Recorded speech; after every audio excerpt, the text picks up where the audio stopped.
नमस्कार साथियों, आइए देखते हैं भारत के राष्ट्रपति के बारे में कि भारत के आज तक कौन कौन से राष्ट्रपति रहे हैं और उनके बारे में कौन कौन से विशेष तथ्य हैं जिनके बारे में परीक्षाओं में अक्सर सवाल पूछे जाते हैं। तो आइए शुरू करते हैं। भारत के प्रथम राष्ट्रपति ने डॉक्टर राजेंद्र प्रसाद थे। जैसा कि आप जानते हैं कि डॉक्टर राजेंद्र प्रसाद संविधान सभा के अध्यक्ष थे और बाद में संविधान सभा को अंतरिम संसद के तौर पर मान लिया गया और 26 जनवरी जब 1950 को संविधान लागू हुआ था और उसी दिन डॉक्टर राजेंद्र प्रसाद को भारत का राष्ट्रपति चुन लिया गया था। तो ये भारत के मनोनीत और निर्वाचित यानी इनका पहला निर्वाचन 1952 में हुआ था और 1950 में इन्हें संविधान सभा थी उनके द्वारा चुना गया था। तो 2 कार्यकाल उन्होंने 52 से 62 तक पूर्ण किए और 1950 में ये संविधान सभा के द्वारा चुने गए थे। तो भारत के प्रथम राष्ट्रपति थे, इनके बारे में पूछा जाता है। संविधान सभा के अध्यक्ष रहे थे, 2 बार राष्ट्रपति बने थे और कांग्रेस के अध्यक्ष रहे थे। 1947 से पहले कांग्रेस के अध्यक्ष रहे थे। दूसरे राष्ट्रपति थे डॉक्टर सर्वपल्ली राधाकृष्णन। ये बिहार से आते थे डॉक्टर राजेंद्र प्रसाद, और सर्वपल्ली राधाकृष्णन तमिलनाडु से। ये 1962 से लेकर 1967 तक भारत के राष्ट्रपति रहे थे और उससे पहले 2 बार लगातार उपराष्ट्रपति रहे थे। तो 2 बार उपराष्ट्रपति रहने वाले एकमात्र राष्ट्रपति। शिक्षक दिवस 5 सितंबर, इनके जो जन्म दिवस होता है 5 सितंबर, उस दिन को शिक्षक दिवस के तौर पर मनाया जाता है क्योंकि ये पहले विश्वविद्यालय स्तर पर शिक्षक रहे थे। राष्ट्रपति बनने से पूर्व भारत रत्न, ये सवाल जो परीक्षाओं में कई बार पूछा गया है, इनमें से कौन सा राष्ट्रपति है जिन्हें राष्ट्रपति बनने से पूर्व ही भारत रत्न से नवाजा गया। बाद में कई राष्ट्रपतियों को भारत रत्न दिया गया था, लेकिन राष्ट्रपति बनने के बाद में इन्हें राष्ट्रपति बनने से पहले जब पहला भारत रत्न दिया गया था, तो पहला भारत रत्न डॉक्टर सर्वपल्ली राधाकृष्णन को ही दिया गया था। जो 1952 में जब भारत रत्न की शुरुआत हुई थी तो पहला भारत रत्न सर्वपल्ली राधाकृष्णन को दिया गया था। तो राष्ट्रपति बनने से पूर्व ये सम्मान मिला था। और आंध्र प्रदेश विश्वविद्यालय के कुलपति रहे थे और बनारस हिंदू विश्वविद्यालय के कुलपति रहे थे। पिछले जो 2-3 पेपर हुए थे स्कूल लेक्चरर संस्कृत शिक्षा और कॉलेज शिक्षा में असिस्टेंट प्रोफेसर के, उन पेपरों में इस टाइप के प्रश्न पूछे जाते हैं कि कौन सा फलां राज्यपाल या फलां मुख्यमंत्री या फलां व्यक्ति कौन से विश्वविद्यालय का कुलपति रह चुका है या राष्ट्रपति बनने से पूर्व वो किन पदों पर रह चुका है। ऐसे सवाल सबसे ज़्यादा पूछे गए हैं। तो इस प्रश्न को विशेष तौर पर याद रखना कि आंध्र प्रदेश विश्वविद्यालय के ये कुलपति रह चुके हैं और BHU बनारस हिंदू विश्वविद्यालय के ये कुलपति रह चुके हैं डॉक्टर सर्वपल्ली राधाकृष्णन। उसके बाद में तीसरे राष्ट्रपति डॉक्टर जाकिर हुसैन। ये वर्तमान तेलंगाना से संबंधित रखते हैं, हैदराबाद से आते हैं, वर्तमान तेलंगाना से संबंध रखते हैं। 1967 से लेकर 1969 तक ये भारत के राष्ट्रपति रहे थे। एक कार्यकाल पूरा नहीं किया था, कार्यकाल के दौरान इनकी मृत्यु हो गई। तो पहला प्रश्न तो ये बन जाता है, निम्न में से किस राष्ट्रपति की कार्यकाल के दौरान मृत्यु हुई। जाकिर हुसैन। कार्यकाल के दौरान केवल 2 ही राष्ट्रपतियों की मृत्यु हुई है, डॉक्टर जाकिर हुसैन की और फखरुद्दीन अली अहमद की। याद रखना, दोनों ही मुस्लिम व्यक्ति राष्ट्रपति थे और दोनों की याद करने में आसानी रहेगी, दोनों मुस्लिमों की पद पर रहते हुए मृत्यु हुई थी। तो जाकिर हुसैन और फखरुद्दीन अली अहमद दोनों की पद पर रहते हुए मृत्यु हुई थी। और इनका जो सबसे कम कार्यकाल था वो डॉक्टर जाकिर हुसैन का रहा। जितने भी निर्वाचित प्रधानमंत्री रहे थे, कार्यवाहक नहीं, निर्वाचित प्रधानमंत्री, वो निर्वाचित प्रधानमंत्रियों में सबसे छोटा कार्यकाल डॉक्टर जाकिर हुसैन का रहा था। भारत के पहले मुस्लिम राष्ट्रपति, बाद में भारत रत्न भी प्रदान किया गया, पद पर रहते हुए मृत्यु, और किसी भी प्रधानमंत्री को शपथ नहीं दिलाई। 2 साल का कार्यकाल था, इंदिरा गांधी प्रधानमंत्री थी, किसी भी प्रधानमंत्री को शपथ इन्होंने नहीं दिलाई और सबसे छोटा कार्यकाल इनका रहा था। अब इनके बारे में जो विशेष याद रखने वाले बिंदु, ये उससे राष्ट्रपति बनने से पहले बिहार के राज्यपाल रह चुके थे और अलीगढ़ मुस्लिम विश्वविद्यालय के कुलपति रह चुके। अलीगढ़ मुस्लिम विश्वविद्यालय अलीगढ़ में उनके कुलपति रह चुके हैं। और राष्ट्रपति का जो अभिभाषण है अनुच्छेद 87 के तहत जो संसद में पढ़ा जाता है, उस अभिभाषण को पहली बार हिंदी में इन्होंने पढ़ा था। ये दोनों राष्ट्रपतियों ने अंग्रेजी में अपना अभिभाषण पढ़ा था, इन्होंने अपना अभिभाषण हिंदी में पढ़ा था। तो यहाँ से ये प्रश्न जो इनको याद रखना कि तीनों राष्ट्रपतियों के बारे में कौन कौन से महत्वपूर्ण प्रश्न परीक्षा में पूछे जा सकते हैं।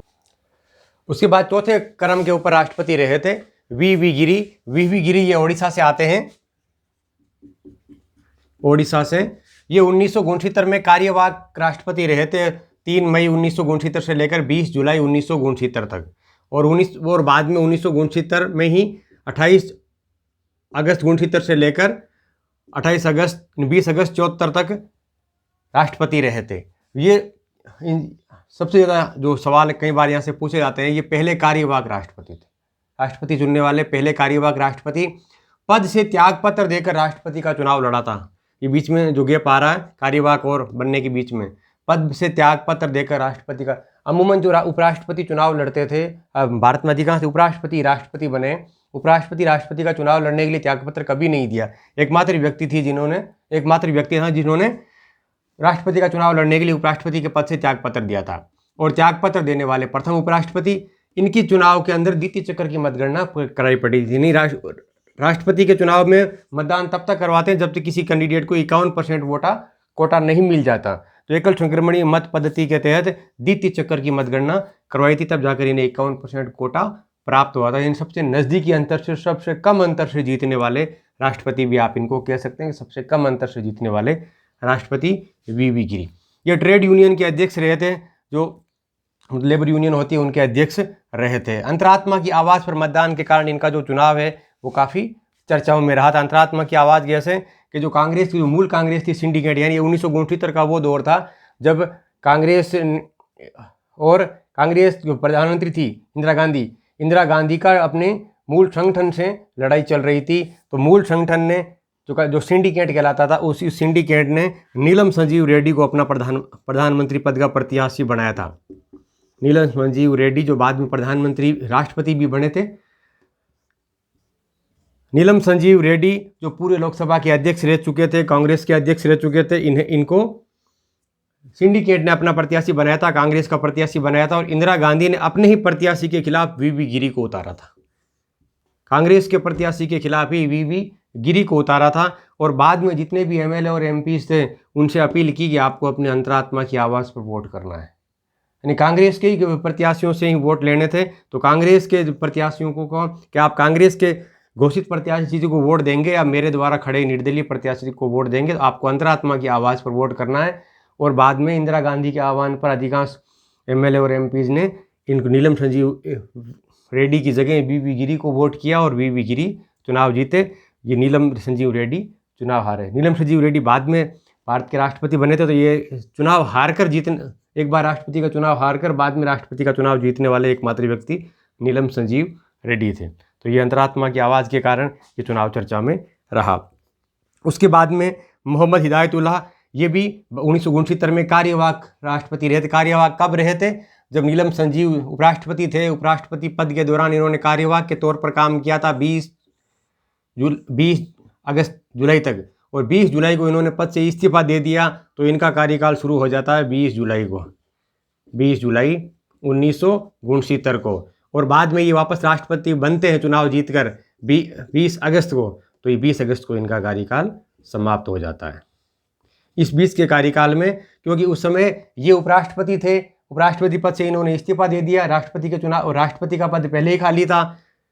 जो जाकिर हुसैन की मृत्यु के बाद राष्ट्रपति का पद पहले ही खाली। तो राष्ट्रपति और उपराष्ट्रपति दोनों का पद खाली होने पर भारतीय संविधान में प्रावधान है कि जो सुप्रीम कोर्ट का मुख्य न्यायाधीश होगा वो भारत के राष्ट्रपति के पद पर कार्य करेगा। तो ये राष्ट्रपति के पद पर कार्य करने वाले एकमात्र मुख्य न्यायाधीश थे, जो बाद में भारत के उपराष्ट्रपति भी निर्वाचित हुए थे। तो इन प्रकरणों को विशेष तौर पर याद रखना, इनको समझने का प्रयास करना। छठे क्रम में राष्ट्रपति रहे थे फखरुद्दीन अली अहमद। फखरुद्दीन अली अहमद का जो कार्यकाल है वो 1974 से 1977 के ऊपर तक रहे थे ये पद पर। और पद पर रहे थे, मृत्यु को प्राप्त करने वाले दूसरे थे, पहले जाकिर हुसैन थे। और आंतरिक आपातकाल जब 1975 में जो इंदिरा गांधी ने लगाया था उस पर हस्ताक्षर करने वाले व्यक्ति पर ये कई बार परीक्षाओं में पूछा जाता है कि इमरजेंसी के दौरान या इमरजेंसी की घोषणा करने वाले राष्ट्रपति कौन थे? डॉक्टर फखरुद्दीन अली अहमद। ये पूर्व केंद्रीय मंत्री थे, पहले केंद्रीय मंत्री थे जो राष्ट्रपति के पद पर काबिज हुए थे। इनके चुनाव में जमानत राशि का प्रावधान किया गया था। जमानत राशि 15,000। राष्ट्रपति के चुनाव के लिए जमानत राशि होती है 15,000, उस उपराष्ट्रपति के लिए भी 15,000। इसका प्रावधान पहली बार 1974 में इनके निर्वाचन पर किया गया था। उनके बाद में बीडी जत्ती, ये 1977 में कार्यवाहक राष्ट्रपति रहे थे। ये सबसे अधिक अवधि तक कार्यवाहक रहने का रिकॉर्ड बीडी जत्ती के नाम है। और कार्यवाहक जिन्होंने प्रधानमंत्री को पद को शपथ दिलाई थी, इन्होंने 1977 में किसको शपथ दिलाई थी? मोरारजी देसाई को शपथ दिलाई थी। मोरारजी देसाई को पद की शपथ दिलाई थी कार्यवाहक रहते हुए। और इनके बाद में नीलम संजीव रेड्डी का चुनाव किया गया था। नीलम संजीव रेड्डी जहाँ से सबसे ज़्यादा सवाल पूछे जाते हैं 1977 से लेकर 82 इमरजेंसी के बाद में। तो सबसे पहला प्रश्न तो ये है कि ये वीवी गिरी से चुनाव हारे थे, पूर्व में राष्ट्रपति का चुनाव हार चुके थे और सबसे कम उम्र के राष्ट्रपति, कई बार परीक्षाओं में पूछा गया, सबसे कम उम्र के राष्ट्रपति, निर्विरोध निर्वाचित एकमात्र राष्ट्रपति। इनके चुनाव के समय इनके खिलाफ कोई कैंडिडेट नहीं था, ये निर्विरोध निर्वाचित हुए थे, क्योंकि जनता पार्टी, ये कांग्रेस के थे मूल रूप से, जनता पार्टी ने बाद में आए थे, जनता पार्टी ने अपना उम्मीदवार बनाया था और कांग्रेस ने इनके खिलाफ कोई कैंडिडेट खड़ा नहीं किया था। इससे पहले ये आंध्र प्रदेश के मुख्यमंत्री रह चुके थे और लोकसभा के अध्यक्ष उसी समय 77 की लोकसभा के अध्यक्ष रहे थे और लोकसभा के अध्यक्ष भी निर्विरोध रूप से निर्वाचित हुए थे। तो आंध्र प्रदेश के ये प्रथम मुख्यमंत्री रहे थे। 9वें क्रम पर राष्ट्रपति रहे थे डॉक्टर ज्ञानी जैल सिंह। ज्ञानी जैल सिंह 1982 से लेकर 1987 तक भारत के राष्ट्रपति रहे थे। जैसे नाम से स्पष्ट है, भारत के पहले सिख राष्ट्रपति रहे थे। इससे पहले देश के गृह मंत्री रह चुके थे, प्रथम गृह मंत्री जो राष्ट्रपति के पद तक पहुंचे। पंजाब के मुख्यमंत्री रह चुके थे। ये विशेष महत्वपूर्ण गुटनिरपेक्ष आंदोलन के महासचिव रह चुके हैं। गुटनिरपेक्ष आंदोलन, कई बार पूछते हैं इनमें से कौन से राष्ट्रपति गुटनिरपेक्ष आंदोलन से जुड़े रहे। ज्ञानी जैल सिंह। जेबी वीटो का प्रयोग किया था। जेबी वीटो, ये भारतीय डाक अधिनियम के ऊपर जेबी वीटो का प्रयोग किया था। यानी जेबी वीटो का भारत में अब तक केवल एकमात्र प्रयोग हुआ है और ये डॉक्टर ज्ञानी जैल सिंह ने भारतीय डाक अधिनियम पर किया था। आर वेंकटरमन 1987 से 1992 तक इन्होंने 4 प्रधानमंत्रियों के साथ काम किया था।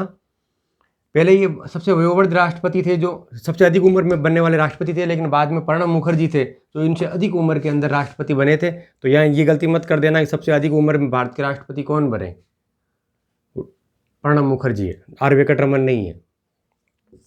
उसके बाद में शंकर दयाल शर्मा 1992 से लेकर 1997 तक भारत के राष्ट्रपति रहे थे। इन्होंने भी 4 प्रधानमंत्रियों के साथ काम किया था।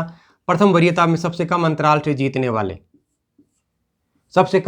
जीतने वाले वीवी गिरी हैं और ये प्रथम, उनके लिए द्वितीय चक्कर की मतगणना करनी पड़ी थी और ये प्रथम वरीयता में सबसे कम अंतराल से जीतने वाले डॉक्टर शंकर दयाल शर्मा है। इससे पहले ये महाराष्ट्र, पंजाब और आंध्रा के राज्यपाल रह चुके हैं। डॉक्टर शंकर दयाल शर्मा है।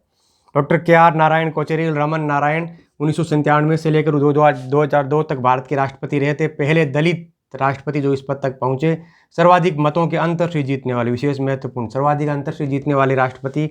और इनके चुनाव में 50 प्रस्तावक और 50 अनुमोदकों का प्रावधान किया गया। यानी राष्ट्रपति पद के लिए अगर किसी को पर्चा भरते हैं तो 50 MP का समर्थन, 50 MP उनके नाम के प्रस्तावक होने चाहिए और 50 MP अनुमोदक होने, यानी 100 MP का समर्थन होगा तब तो वो फार्म भर सकता है राष्ट्रपति के लिए। ये प्रावधान इसलिए किया गया ताकि फर्जी नॉमिनेशन को रोका जाए, क्योंकि इसके बार बार बैलेट पत्र की व्यवस्था करना, किसी के पास अगर 4 आदमियों को समर्थन है, छोटी सी पार्टी और राष्ट्रपति का फॉर्म भर दिया तो वो अलग अलग बैलेट पत्र की व्यवस्था करने में दिक्कत होती है और उसके लिए अलग अलग चक्रों की मतगणना करनी पड़ती है।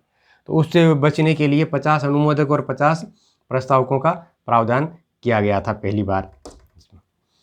ये इससे पहले IFS सेवक, भारतीय फॉरेस्ट सर्विस के अध्यक्ष, फॉरेस्ट सेवा के अंदर कार्य कर चुके हैं। तो ये भारत के पूर्व राजनयिक रह चुके हैं। इसके अलावा जो दिल्ली की JNU जवाहरलाल नेहरू विश्वविद्यालय है, उस विश्वविद्यालय के कुलपति रह चुके हैं। विशेष तरीके से याद करना, JNU के में से कौन से राष्ट्रपति भारत के जवाहरलाल नेहरू विश्वविद्यालय के कुलपति रह चुके हैं, तो डॉक्टर KR नारायण। 13वें क्रम पर राष्ट्रपति रहे थे डॉक्टर APJ अब्दुल कलाम, अबुल पाकर जैनुलब्दीन अब्दुल कलाम। 2002 से लेकर 2007 के भारत के राष्ट्रपति रहे थे। मिसाइल मैन ऑफ इंडिया कहलाते हैं। भारत का जो मिसाइल का कार्यक्रम था उसके प्रमुख कर्ता धर्ता रहे थे। इनकी जो आत्मकथा है वो विंग्स ऑफ फायर, हिंदी में अग्नि के पंख कहलाती हैं। तो कई बार परीक्षा में पूछा गया विंग्स ऑफ फायर के लेखक कौन है। आम आदमी के राष्ट्रपति कहलाते हैं ये, और ये गैर राजनीतिक पृष्ठभूमि के राष्ट्रपति रहे थे और बहुत इनका अच्छा कार्यकाल रहा था राष्ट्रपति के तौर के ऊपर। 14वें क्रम पर है प्रतिभा पाटिल। 2007 से लेकर 2012 तक भारत की राष्ट्रपति रही थी। प्रथम महिला राष्ट्रपति, एकमात्र महिला जो अब तक राष्ट्रपति बनी, जो प्रतिभा पाटिल। और इससे पूर्व राजस्थान की राज्यपाल थी। राजस्थान के राज्यपाल के बाद में इन्होंने राष्ट्रपति का पर्चा भरा था। और भैरू सिंह जो शेखावत जो राजस्थान के मुख्यमंत्री रहे थे और तत्कालीन उस समय उपराष्ट्रपति थे, ये इनके चुनाव में प्रमुख प्रतिद्वंदी रहे थे। तो राजस्थान से एकमात्र जो ये चुनाव बोलते महाराष्ट्र से लड़ती थी, और इनका जो ससुराल था वो राजस्थान में छोटी लोसल रहा है, राजस्थान में छोटी लोसल, और ये राजस्थान की राज्यपाल रही है, तो इसे विशेष याद रखना। उसके बाद में डॉक्टर प्रणब मुखर्जी 2012 से लेकर 2017 तक भारत के राष्ट्रपति रहे थे। सर्वाधिक उम्र के राष्ट्रपति, सर्वाधिक उम्रदराज व्यक्ति जो राष्ट्रपति बने। ये योजना आयोग के उपाध्यक्ष भी रह चुके हैं और लोकसभा और राज्यसभा में प्रमुख नेता रह चुके हैं, लोकसभा और राज्यसभा दोनों में। वो वित्त, रक्षा और विदेश जैसे महत्वपूर्ण मंत्रालयों पर कार्य कर चुके हैं। मनमोहन सिंह की जो यूपीए 1 की जो सरकार थी उसमें वित्त, रक्षा और विदेश मंत्रालय के पदों पर काम कर चुके थे। रामनाथ कोविंद जो वर्तमान में राष्ट्रपति पद पर कार्यकाल है 2022-17 से लेकर अभी अपकमिंग 25 जुलाई तक इनका कार्यकाल है, 22 तक। ये दूसरे दलित राष्ट्रपति रहे, राष्ट्रपति बनने से पहले बिहार के राज्यपाल रह चुके हैं। तो इन राष्ट्रपतियों का कार्यकाल विशेष तौर पर याद रखना। और जो विशेष विवरण में जो इनसे प्रश्न पूछे जाते हैं कि कौन सा राष्ट्रपति पूर्व में किस विश्वविद्यालय के कुलपति रह चुका है, निम्न में से कौन सा राष्ट्रपति रह चुका है, उन विवरणों को विशेष तौर पर